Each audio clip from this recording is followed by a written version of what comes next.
अभी का जो हमारा रिजल्ट का चल रहा है, सबसे ज़्यादा कन्फ्यूज़न ये चल रहा है कि अभी रिजल्ट आने वाला है 10वीं का, 11वीं में हम लोग प्रमोट होने वाले हैं या 12वीं से हम कॉलेज में जाने वाले हैं। तो सबसे ज़्यादा कन्फ्यूज़ हैं, फैमिली को भी कन्फ्यूज़ कर रखा है, घर वालों को भी।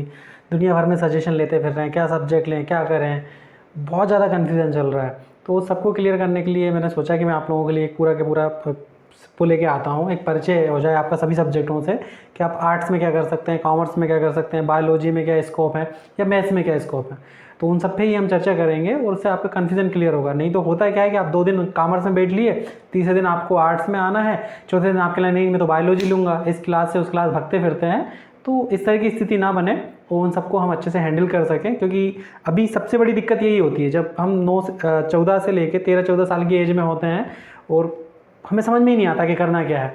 तो उन सब कन्फ्यूज़न को ख़त्म करने के लिए मैं वीडियो की पूरी सीरीज लेके आ रहा हूँ। तो पहली वीडियो में हम आर्ट्स की बात करेंगे, फिर कॉमर्स, फिर बायोलॉजी, पूरा के पूरा वो रहेगा कि क्या क्या स्कोप है, क्या क्या फील्ड है।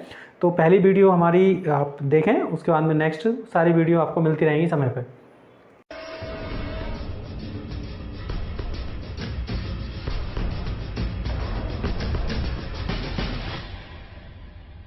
आपको आर्ट्स लेना ही है। आर्ट्स को हिंदी में आप बोलते हैं कला, कला संकाय भी कहा जाता है। और ये हमारे यहाँ का ट्रेडिशनल है, पुराने समय से ये चला आ रहा है कि भाई आर्ट्स सबसे सरल आर्ट्स है, आर्ट्स ले लो और करते रहो। तो आर्ट्स, ज़्यादातर लोगों की धारणा जो है आर्ट्स के प्रति वो क्या है कि आर्ट्स बहुत सरल सब्जेक्ट है या कमज़ोर बच्चे लेते हैं। तो मैं आपको बता दूं कि ऐसा कुछ भी नहीं है कि आर्ट्स कमज़ोर बच्चे लेते हैं या आर्ट्स सरल है। कला संकाय कठिनाइयाँ इसमें भी हैं। और कुछ लोगों का सोचना ये है कि आधुनिक समय में अभी हम देख रहे हैं जो अभी ट्रेंड चल रहा है, तो आर्ट्स में बहुत ज़्यादा स्कोप नहीं है। तो ऐसा भी नहीं है कि आर्ट्स में बहुत ज़्यादा स्कोप नहीं है, आर्ट्स में भी स्कोप है। अगर आप अपनी पढ़ाई को जारी रखते हैं और कंप्लीट करते हैं तो आर्ट्स में भी स्कोप है। क्योंकि बहुत सारे जो कंपटीशन एग्ज़ाम हैं हमारे यहाँ के बड़े बड़े, यूपीएससी हुआ, हमारे स्टेट गवर्नमेंट पीसीएस के जो एग्ज़ाम हुए, उन सब का अगर आप सिलेबस देखोगे तो जो आर्ट्स से ही सब्जेक्ट जो निकलते हैं वही के वही उसके विषय वस्तु होती है, सिलेबस होता है। इतिहास होता है, भूगोल होता है, आपका पॉलिटिकल साइंस होता है, सोशल साइंस होता है, यही के यही पूरा के पूरा सिलेबस उसमें डला हुआ होता है जिस कंपटीशन एग्ज़ाम में आप बैठते हो। अधिकतर जो कंपटीशन एग्ज़ाम होते हैं सिविल सर्विसेज के, उन सब का जो सिलेबस होता है वो कहीं ना कहीं ज़्यादातर आर्ट्स से रिलेटेड होता है।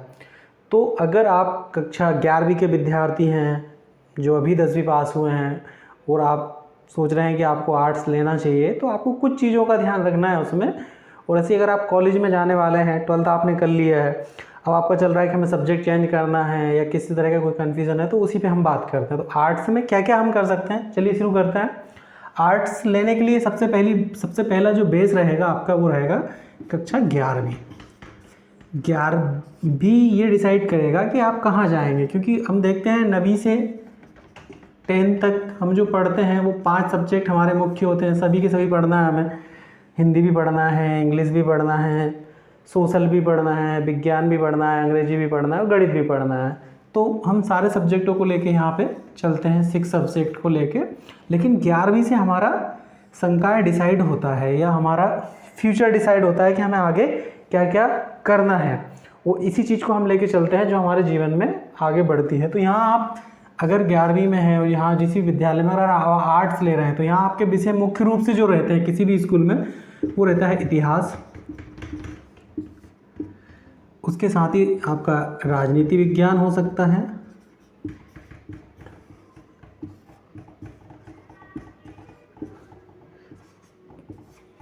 जहाँ उपलब्ध होगा भूगोल हो सकता है।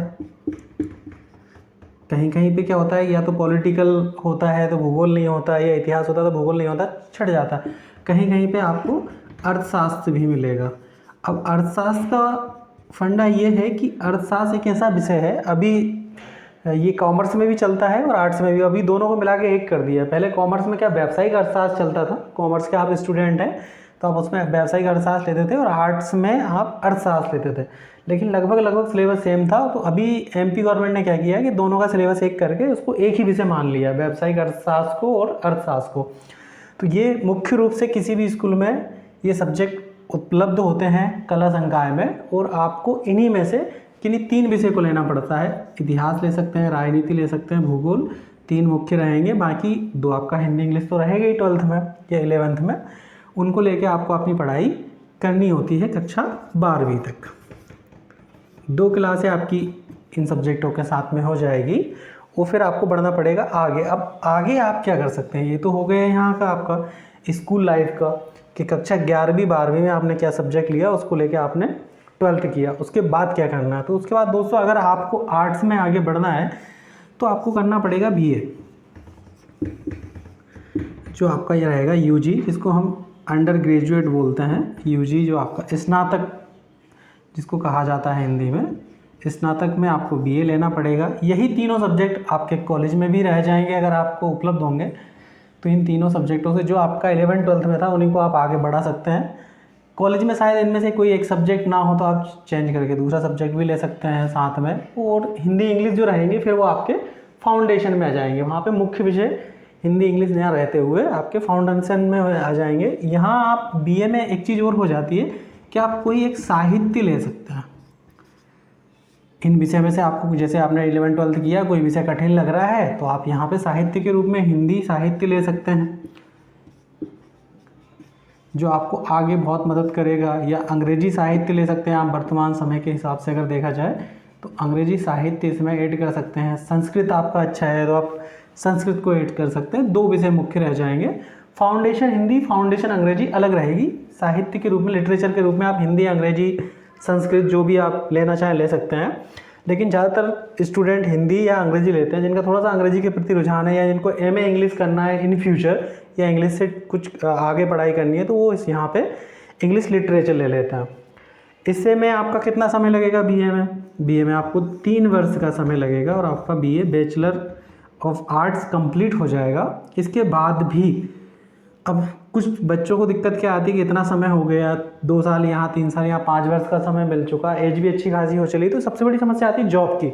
तो BA के बाद में आप क्या कर सकते हैं, बहुत सारी गवर्नमेंट जॉब के लिए आप अप्लाई कर सकते हैं। जैसे कि आप सबसे बड़ा एग्ज़ाम भारत का जो है UPSC, आप यहाँ एलिजिबल हो जाते हैं UPSC के एग्ज़ाम में बैठने के लिए, UPSC के एग्ज़ाम में शामिल होने के लिए, जो भारत का सबसे बड़ा एग्ज़ाम है, आपको पता ही है, सिविल सर्विस का। और उसमें ये अगर आपने आर्ट्स लेके चला है इधर, या आपने 11वीं 12वीं में बहुत अच्छा पढ़ा है, वो BA में इन सब्जेक्टों को आप जो लेके चले हैं, यहाँ से आपका पूरा बेस क्लियर है, तो इस एग्ज़ाम में आपको बहुत ज़्यादा सपोर्ट करेगा। क्योंकि इस एग्ज़ाम में अगर आप देखेंगे तो यही इसका सिलेबस है।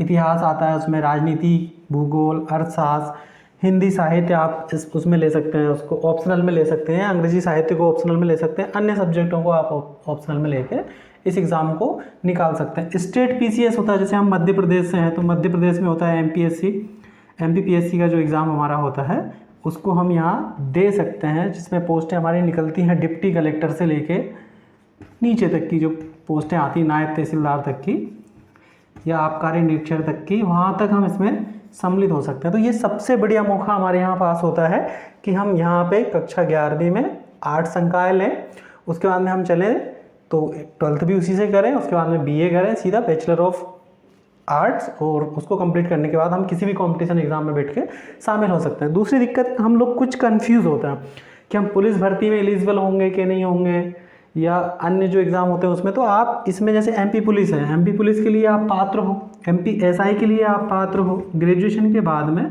आप MP पुलिस, MP SI, जो भी स्टेट लेवल के एग्ज़ाम होते हैं जिनमें सिर्फ ग्रेजुएशन मांगा जाता है किसी भी विषय से, तो आपका ग्रेजुएशन पूरा हो चुका है BA से और आप इन एग्ज़ाम में शामिल हो सकते हैं। कहीं कोई कन्फ्यूज़न की स्थिति यहाँ पे नहीं हो सकती।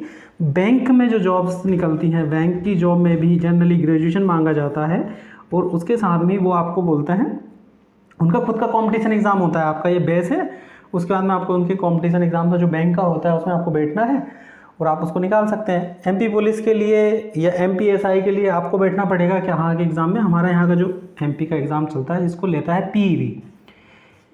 PEB प्रोफेशनल एग्जामिनेशन बोर्ड, जिसका पहले नाम था व्यापम, वो इन एग्ज़ामों को कंडक्ट कराता है। आपकी पास क्वालिफिकेशन है, आप इस एग्ज़ाम में बैठेंगे, वो PEB में जो आप क्वालिफाई मार्क्स लेके आएंगे उसके हिसाब से आपका सिलेक्शन डिपेंड करता है। लेकिन यहाँ पे आपको ज़्यादातर डिग्री आपकी जो मांगी जाती है वो स्नातक, तो आप BA सिंपल तरीके से करके, अब BA ही क्यों करना, आपकी स्थिति पे भी डिपेंड करता है क्योंकि बीए की फ़ीस आप नॉर्मली गवर्नमेंट कॉलेज में देखेंगे या कहीं भी देखेंगे मुश्किल से 15,000 से लेके एनुअल में 20,000 के आसपास आपका एक वर्ष कंप्लीट हो जाएगा। बहुत ज़्यादा हाई फीस नहीं है, सिलेबस बहुत ज़्यादा हाई नहीं है और आप आराम से इस एग्ज़ाम को क्वालिफाई कर सकते हो। जिनकी स्थिति बहुत ज़्यादा पैसे खर्च करने के मामले में नहीं है कि हम कर पाएँ, गवर्नमेंट कॉलेज में जनरली ये उपलब्ध होते हैं।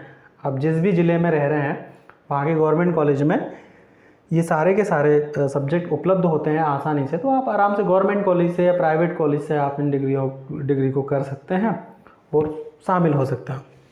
दूसरा, इसके बाद में सर ये तो हमने कर लिया, अब क्या करें आगे? तो बीए के बाद आपका आता है एमए। अब यहाँ आपके 3 विषय थे, मास्टर ऑफ आर्ट्स, यहाँ आप व्याख्याता की क्वालिफिकेशन लेके आ जाते हैं एमए में, मास्टर ऑफ आर्ट्स में। तो यहाँ आपके जो 3 विषय मुख्य रहे थे, इतिहास, राजनीति या आपने हिंदी साहित्य लिया हो या अंग्रेजी साहित्य, तो उनमें से किसी एक विषय से आप क्या है व्याख्याता या आपका एमए आर्ट्स कंप्लीट कर सकते हैं, जहाँ पे आप उस विषय के व्याख्याता हो जाएंगे या उस विषय में आपको पीजी पोस्ट ग्रेजुएशन जिसको हम बोलते हैं या स्नातकोत्तर बोलते हैं हिंदी में, वो डिग्री कंप्लीट हो जाएगी और उसके बाद भी आप बहुत सारे चीज़ों के लिए एलिजिबल हो जाएंगे, जहाँ आपका जैसे ही पीजी कंप्लीट होगा। लेकिन रहेगा वही कि जो आपके बीए में सब्जेक्ट हैं उनसे आप किसी भी एक विषय से पहला एमए कर सकते हो और एमए आप कितने ही कर सकते हो। एमए में ये लिमिटेशन नहीं रहती कि आपने पहले इतिहास से कर लिया, 2 साल में आपका कंप्लीट हुआ, इसका डायरेक्शन रहता है 2 वर्ष। उसके बाद में आप चाह रहे हैं कि आपको एक और एमए करना है तो आप पॉलिटिकल से कर सकते हैं या हिंदी साहित्य से कर सकते हैं, जिसमें आपको स्कोप लगे। इसके बाद में आप जैसे यूजीसी नेट का एग्ज़ाम होता है उसके लिए एलिजिबल हो जाएंगे।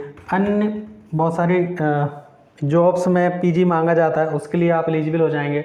टीचर सब के लिए जो ग्रेड 1 की टीचरशिप होती है उसके लिए आप एलिजिबल हो जाएंगे। और इसके साथ में अगर आप इन फ्यूचर पीएचडी कर लेते हैं इसके बाद या एमफिल कर लेते हैं तो आप कॉलेज में टीचरशिप के लिए भी एलिजिबल हो जाते हैं। तो इसका अगर हम पूरा देखें तो आपको कला में पहले 11th-12th में आर्ट्स लेके बीए करना पड़ेगा, बीए के साथ में फिर आप बाद में एमए कर सकते हैं जो आपका पीजी रहेगा। उसके बाद में आप एमफिल या पीएचडी कर सकते हैं। आपको शिक्षक बनना है तो इन्हीं विषय में से अगर आप किसी के से शिक्षक बनना है तो आप इसके साथ में करेंगे बीएड, बैचलर ऑफ एजुकेशन। 2 वर्ष का है अभी, आप अगर रेगुलर करेंगे इसको तो, और 2 वर्ष में बीएड कंप्लीट करके आप इन विषयों से शिक्षक बन सकते हैं, क्योंकि शिक्षक बनने के लिए साथ में मांगा जाता है बीएड। बाकी अन्य फील्ड में आपको जाना है एमपीपीएससी यूपीएससी में तो आप एलिजिबल हैं ही, उनमें जाके आप बढ़िया जॉब कर सकते हैं। ये सारी की सारी चीज़ें हैं। दूसरा फिर आपका विषय रहेगा कॉमर्स, उसकी हम चर्चा करेंगे अगले वीडियो में कि कॉमर्स में क्या क्या स्कोप है, वो कॉमर्स में आप क्या क्या डिग्री कर सकते हैं।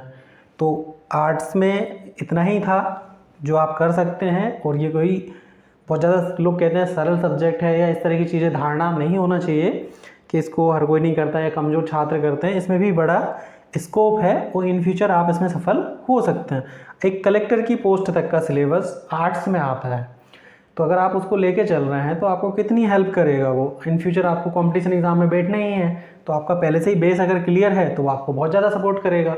तो इस तरह से आप अपना सब्जेक्ट चॉइस कर सकते हैं। दूसरा, फाइनेंशियल स्थिति अगर आपकी कमज़ोर है तो भी आपको कोई दिक्कत नहीं होगी, और एक अच्छे समय में अगर इसी डिग्री को आप करना चाहते हैं, रेगुलर मोड में नहीं कर पाते हैं, तो आप इसको स्वाध्याय छात्र के रूप में भी कर सकते हैं, प्राइवेट की तरीके से भी कर सकते हैं। ज़्यादातर स्टूडेंट जैसे लड़कियां हैं, स्थिति ऐसी बनती है कि फैमिली वाले नहीं पढ़ा पाते हैं रेगुलर, तो वो प्राइवेट साथ में रहते हुए इन डिग्रियों को कंप्लीट करके और अपनी पढ़ाई को पूरी कर सकती हैं।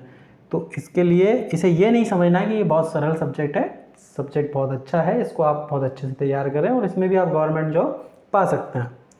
जय हिंद। और अगर ये वीडियो आपको अच्छी लगी हो तो आप अपने साथियों को ज़रूर शेयर करें और उन्हें बताएं, और अगर आपकी और कोई इंक्वायरी है इससे संबंधित, कोई दिक्कत जाती है तो आप कमेंट्स बॉक्स में ज़रूर लिखें कि आपको ये वीडियो कैसा लगा। और आप जो भी कमेंट्स करेंगे, आपकी कोई समस्या होगी तो मैं कोशिश करूँगा कि उस पर भी मैं वीडियो लेकर आऊँ।